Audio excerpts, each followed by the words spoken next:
Brought to you by Palvi Agrico. आता शेतीसाठी जे काही लागणार ते घरपोच मिळणार, तेही मोबाईलच्या एका क्लिकवर. फक्त सोयीचं राजकारण म्हणून ते करतात. ते एकच होते, एकच आहेत आणि एकच राहणार. तर मला त्याची कुठली भीती नाही. त्या नाही परत त्यांची जागा दाखवण्याचं काम आम्ही त्या काळामध्ये केलेलं आहे. राज्यात स्थानिक स्वराज्य संस्था अर्थात नगरपालिका आणि नगरपंचायतीच्या निवडणुकांची रणधुमाळी सुरू आहे.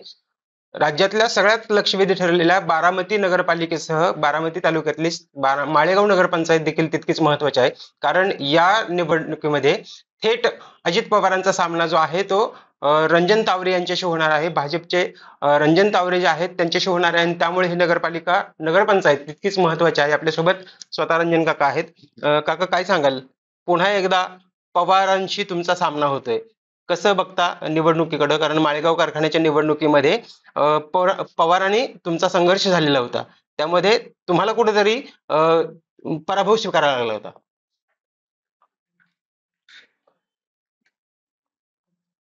खऱ्या अर्थानं येणाऱ्या निवडणुका या डॉक्टर बाबासाहेब आंबेडकरांनी घटनेमध्ये लिहून दिल्याप्रमाणे, सांगितल्याप्रमाणे लोकशाही पद्धतीनं ही निवडणूक लढवण्याचा मानस आमचा आहे. आणि म्हणून नगरपंचायतची निवडणूक ही या ठिकाणी आम्ही लढवण्याचा निर्णय घेतलेला आहे.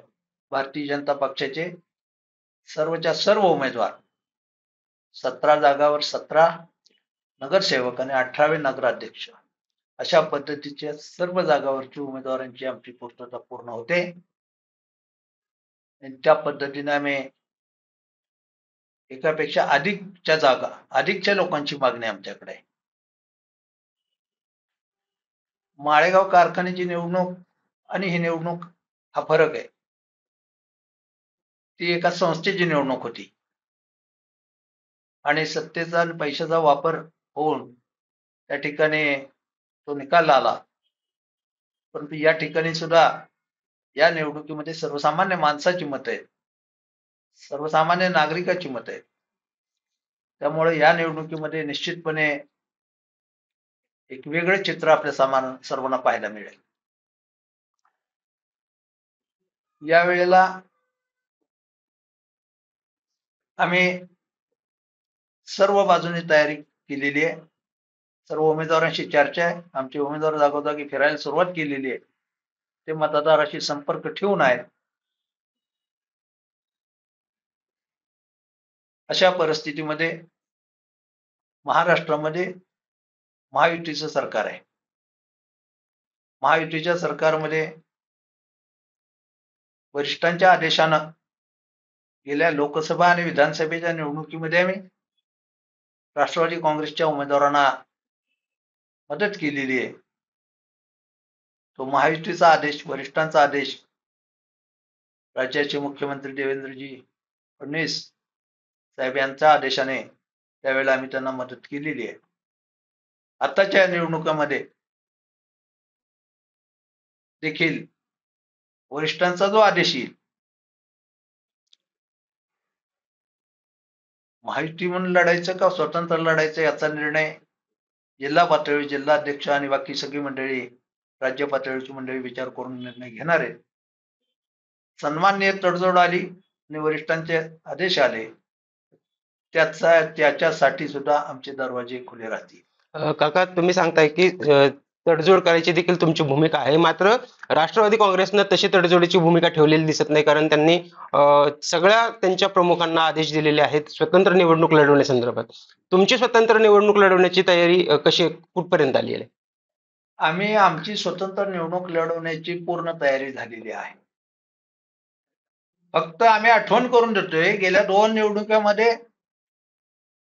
राज्याच्या मुख्यमंत्र्यांच्या आदेशानुसार त्यांना आम्ही मदत केलेली आहे. माळेगावच्या ग्रामस्थांनी त्या पद्धतीने त्यांना मदत केलेली आहे. आणि आता आम्ही आमच्या बळावर, स्वबळावर सुद्धा निवडणूक पूर्णत्वाला नेणार आहोत, त्याच्याबद्दल कुठलीही शंका नाही. आणि दुसऱ्या बाजूला सर्वांना बरोबर घेऊन, सर्व जाती धर्म आणि सर्व इच्छुक उमेदवारांना, सक्षम उमेदवारांना बरोबर घेऊन आघाडीच्या माध्यमातून सुद्धा आम्ही ही निवडणूक लढवण्याचा मानस आहे. त्या पद्धतीचे विचार जनमताचा कौल तसा आहे की आपण सगळ्यांनी आघाडी करून लढलं तर निश्चितपणे अधिकच याच्यामध्ये काही मिळू शकतं आणि तिथं आपण जिंकू शकतो. आणि म्हणून तो सुद्धा जनमताचा कौल विचारात घेता आम्ही त्याच आघाडीचा सुद्धा विचार प्रामुख्याने करत आहोत. आणि 17 तारखेला गुरुवार पासून आमचे सगळ्यांचे फॉर्म चालू होतील. आजही काही लोकांचे उमेदवारी अर्ज जातील आणि गुरुवार पासून उमेदवारांचे अर्ज जाऊन 17 तारखेला आम्ही आमच्या आघाडीचं सुद्धा चिन्ह आघाडीचे सुद्धा ही मागणी करून 17 तारखेलाच शेवटचा दिवस आहे, त्या दिवशी आम्ही आमचं आघाडीचं चित्र स्पष्ट करणार आहोत. काका, इथली नगरपंचायतीची परिस्थिती काय आहे? कारण इथून पाठीमागे ही जी माळेगावची ग्रामपंचायत होती, आता नगरपंचायतीमध्ये रूपांतर झालेलं आहे. इथून पाठीमागची पार्श्वभूमी काय आहे? नेमकी कोणाची सत्ता होती? तुमचं प्राबल्य या ठिकाणी पाहायला मिळतंय, या ठिकाणी तुम्हाला मानणारा एक वेगळा वर्ग आहे. नेमकं काय आहे आणि आताची नगरपंचायत झाल्यानंतर काय परिस्थिती आहे? पार्श्वभूमी. गेले 30-35 वर्ष माळेगावच्या राजकारणामध्ये आम्ही सगळी मंडळी सहभाग घेत असतो आणि आमच्या विचाराची माणसं निश्चितपणे मेजॉरिटीने या गावामध्ये निवडून आणण्याचं काम केलेलं आहे. त्या वेळी सरपंच आम्हीच करत असायचो. सत्तेच्या माध्यमातून आमिष दाखवून नंतर ते सरपंच बदलायचे, कारण या तालुक्यातली महासत्ता त्या पद्धतीनं आमिषाचा हे वापर करून सत्तेचा वापर करून त्या वेळेला त्यांनी जरी सरपंच नेले असतील तरी त्यांनाही परत त्यांची जागा दाखवण्याचं काम आम्ही त्या काळामध्ये केलेलं आहे. आजही मला खात्री आहे की माळेगावचा सर्वसामान्य नागरिक त्याची नाड आमच्या नाडीशी जुळलेली आहे. त्याला आमचं काम माहिती आहे. आमच्या सर्वांच्या वर असलेला त्यांचा विश्वास हाच या निवडणुकीमध्ये परत प्रत्ययाला येईल आणि माळेगावची नगरपंचायत काय आणि ग्रामपंचायत काय फार मोठा फरक नाही. ग्रामपंचायतमध्ये पूर्वी 17 वार्ड होते, 17 लोक निवडून यायचे आणि 17 ग्रामपंचायतचे सदस्य असायचे. आता सुद्धा या नगरपंचायतमध्ये 17 प्रभाग झालेले आहेत, 17 नगरसेवक आणि 18 नगराध्यक्ष अशा प्रकारची रचना इथं आहे. या ठिकाणी नगराध्यक्ष हा SC कॅटेगरीतला आहे आणि त्याचाही चांगला उमेदवार आमच्याकडे आहे. सर्वसामान्य जनतेला बरोबर घेऊन ही निवडणूक पुन्हा चांगल्या पद्धतीनं माळेगावची निवडणूक राहील अशा प्रकारचा विश्वास या निमित्तानं आहे. पण काका, निवडणुकीमध्ये आता थेट अजित पवारांचं आव्हान असणार आहे, कारण अजित पवार उद्या मुलाखती घेत आहेत नगरपंचायतीच्या अनुषंगाने. नगराध्यक्ष उद्या जाहीर होण्याची शक्यता आहे. तुमचा थेट पुन्हा सामना होणार आहे, कारण इतके अजित पवारांचे तुमच्या इतक्या वर्षाचं राजकीय वैरत्व आहे ते सर्वश्रुत आहे. आता पुन्हा एकदा सामना होतोय अजितदादांचा. त्यात आता अशी देखील चर्चा आहे की दोन्ही राष्ट्रवादी काँग्रेस एकत्र येण्याची शक्यता आहे बारामती किंवा बारामती नगरपंचायतीच्या माळेगाव. दोन्ही राष्ट्रवादी काँग्रेस या मुळात एकच आहेत, त्या दोन झाल्याच नाहीत कधी. समाजाला दिसतंय फक्त सोयीचं राजकारण म्हणून ते करतात. आमचे मार्गदर्शक गुरुवारी आदरणीय अण्णा यांनी पहिल्या दिवशी सांगितलं होतं हे दोन नाहीत, एकच आहेत. त्यांच्या 40-50 वर्षाच्या राजकीय इतिहासाचा अनुभवातून आणि तेच प्रत्यक्षात आता येत आहे, प्रत्यक्षात तेच उतरत आहे. आता कोल्हापूरमध्ये म्हणा, चंदगडला, आता दौंडमध्ये, जेजुरीमध्ये, सगळीकडं पुणे जिल्ह्यात त्या ठिकाणी हे दोन्ही राष्ट्रवादी काँग्रेस एकत्र झाल्याचं चित्र तुम्हाला मला पाहायला मिळतंय. हे एकच होते, एकच आहेत आणि एकच राहणार. त्यामुळे हे दोन्ही एकत्र आले. मी पहिली लढाई सगळ्या 30-35 वर्षातल्या दोघं एकत्र असतानाच दिलेल्या आहेत, त्यामुळे मला त्याची कुठली भीती नाही. एकत्र आणि विभक्त काय हा लढाईचा सामना गेली 35 वर्ष आम्ही करतोय. त्यामुळे त्यात काय फार मोठं वेगळेपण आहे, त्याच्यामुळे आणखीन काय वेगळा परिणाम होईल असं मला वाटत नाही. काका, कुठले मुद्दे घेऊन तुम्ही निवडणुकीला जनतेसमोर जाणार आहात? कारण नगरपंचायत झालेली आहे. नगरपंचायतीच्या माध्यमातून गेली 8 वर्ष निवडणुका झालेल्या नव्हत्या. त्यामुळे कुठेतरी लोकांचे प्रश्न सुटलेले नाहीत, लोकांच्या समस्या उद्भवलेल्या आहेत सार्वजनिक रूपातनं. आणि अशा वेळी लोकांचा रोष देखील मोठ्या प्रमाणावर राजकारण्यांवरती. आता कोणते मुद्दे घेऊन तुम्ही लोकांपुढे जाणार आहात?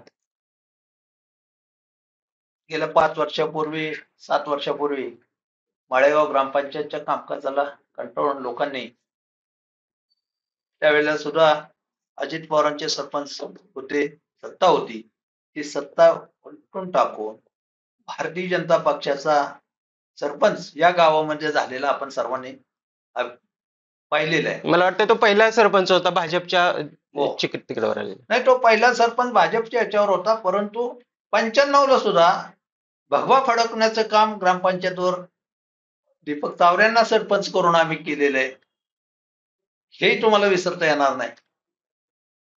नंतर ते कुठे गेले कुठं नाही हा वेगळा प्रश्न आहे. आणि आजही गेल्या 5 वर्षात नगरपंचायत झाल्यानंतर सत्तेच्या माध्यमातून या नेते मंडळींच्याच ताब्यात ते अधिकारी सगळे आहेत. परंतु बघितलं तर 4 वर्षामध्ये 5 वर्षामध्ये कुठल्याही प्रकारचा विकासाचं काम फार मोठ्या प्रमाणात घडले असं दिसत नाही. फक्त गप्पा मारायच्या विकासाच्या हेच चित्र दिसतंय. आणि म्हणून सामान्य जनता होरपळलेली आहे. सामान्य जनतेला घरपट्टी, पाणीपट्टी आणि याच्यातली वाढ यालाच सामोरे जावं लागणार आहे. माळेगावात फार मोठा बदल, रस्ते झालेत असं दिसत नाही. फार मोठी पूर्वी पाणी पुरवठा योजना होती, तीच पाणी पुरवठा योजना चालू आहे, फिल्टर पाणी. त्याच स्ट्रीट लाईट आणि त्याच लाईट गावामध्ये चालू आहेत. ड्रेनेज स्कीम पूर्वीचीच आहे. म्हणजे 4-5 वर्ष सत्ता येऊन आणि प्रशासक असताना सुद्धा आज तागायत कुठलं काही नवीन काय माळेगाव झालं असं दिसत नाही. त्यामुळे माळेगावचा नागरिक निश्चितपणे गांभीर्याने या गोष्टीचा विचार करेल आणि माळेगावच्या विकासासाठी आम्ही कटिबद्ध आहोत. माळेगावचा विकास निश्चितपणे चांगल्या पद्धतीनं महाराष्ट्रातली एक अग्रगण्य नगरपंचायत या विचारानं आम्ही पुढे जाणार आहोत. काका, हाच प्रश्न आहे की तुम्ही आता दीपक तावरेंचं नाव घेतलं. दीपक तावरेंना तुम्ही सरपंच बनवलं होतं, दिलीप तावरे त्यांना सरपंच बनवलं. अनेक लोक जे आहेत तुमच्याकडे सरपंच झाली होती, हो. ते आता विरोधी गटात असणार आहेत. ते विरोधी गटामध्ये ते आपले तुमच्या विरोधात उभे ठाकणार आहेत. होय. शिवाय राष्ट्रवादीमध्ये गटबाजी देखील मोठ्या प्रमाणावर आहेत. ज्या ज्या वेगळ्या वेगळ्या गटाचे वेगवेगळे नगराध्यक्षांचे उमेदवार सध्या माळेगावमध्ये चर्चेत आहेत, आपला नगराध्यक्षाचा उमेदवार ठरलेला आहे. आणि ह्या सगळ्यांना तुम्ही कशी फाईट देणार आहात? 2 गोष्टी आहेत. मी सरपंच केले, तिकडे गेले, हा इतिहास आहे. गेले कित्येक वर्ष आजही ते सगळे बाजूला गेले तर सामान्य जनता माझ्या बरोबर आहे याचा मला विश्वास आहे. कारण लोकांना लक्षात आलंय की कामापुरतं नगराध्यक्ष किंवा तुमचं हे होईपर्यंत, सरपंच होईपर्यंत बरोबर राहायचे आणि नंतर आपला काही लाभ आहे तो मिळवण्यासाठी पुन्हा तिकडे जायचे. आणि म्हणून अशा लाभार्थी लोकांना सुद्धा लोक बाजूला केल्याशिवाय राहणार नाही. तुम्हाला विश्वास वाटतोय पुन्हा एकदा अजितदादांशी फाईट देऊन त्यांच्या राजकीय अस्तित्वाला तेवढा संघर्ष करून तुम्ही पुन्हा एकदा माळेगावची निवडणूक जिंकणार आहात? मला विश्वास आहे निश्चितपणे माळेगावचा नगराध्यक्ष आमच्या विचाराचा असेल आणि मेजॉरिटीनं नगरसेवक सुद्धा आमचे येतील. कारण सामान्य जनतेची नाळ आमच्याशी जुळलेली आहे. त्यांच्या हेतुगोज त्यांच्या दुःखात सामील होण्याचं काम सातत्याने आमच्याच ग्रुपना केलेलं आहे. आणि त्याच्यामुळे मला खात्री आहे की निश्चितपणे हा पुन्हा एकदा माळेगावचा इतिहास वेगळा घडल्याशिवाय राहणार नाही. खूप खूप धन्यवाद. हे होते रंजन काका तावरे. त्यांनी सांगितलेले आहे की सर्वसामान्यांची नाळ जी आहे ते भाजपशी जोडलेली आहे, अर्थात रंजन काकांशी जोडलेले आहे. त्यामुळं 1995 पासून जे काही सरपंच झाले ते त्यांच्या गटाचे झाले. अर्थात राजकीय परिस्थिती जशी जशी बदलली, राजकीय समीकरणं जशी जशी बदलली तसे त्या सरपंचांनी राष्ट्रवादीशी संगनमत केलेलं होतं आणि रंजन काकांची साथ सोडलेली होती. मात्र पुन्हा एकदा भाजप आणि राष्ट्रवादी हा संघर्ष या नगरपंचायतीच्या निवडणुकीमध्ये पाहायला मिळेल आणि काकांनी विश्वास व्यक्त केलेला आहे की त्यांची सत्ता या नगरपंचायतीवर फडकेल. कॅमेरामॅन तेजससह मी वसंत मोरे, मुंबई तक, बारामती.